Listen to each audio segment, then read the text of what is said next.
तुम्ही पाहताय आजच्या महत्त्वाच्या ठळक बातम्या। शरद पवार भ्रष्टाचाराचे सर्वात मोठे मूर्खे, उद्धव ठाकरे हे औरंगजेब फॅन क्लबचे नेते। भाजप प्रदेश कार्यकारिणी अधिवेशनात केंद्रीय गृहमंत्री अमित शहा यांची घाणाघाती टीका।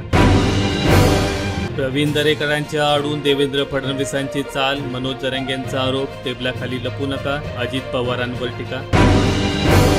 जरांगे तुमच्या भूमिकेला राजकीय वास येऊ लागलाय, शिवरायांच्या पुतळ्याखाली बसून पाडापाडीचे नियोजन कसले करता, प्रवीण दरेकरांचा सवाल।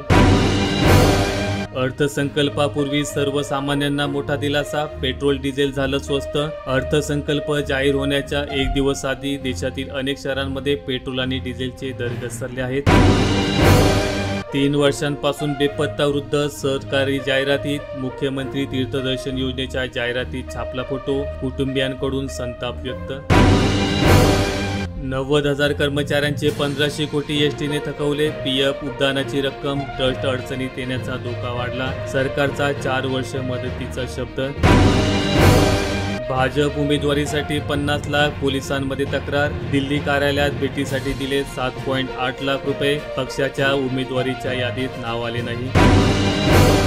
शरद पवार 4 वेळा मुख्यमंत्री होते, त्यांनी मराठा आरक्षण का दिले नाही, भाजपच्या अधिवेशनात देवेंद्र फडणवीस यांचा थेट सवाल, विरोधी नेत्यांनी मराठा आरक्षणाबाबत भूमिका स्पष्ट करावी।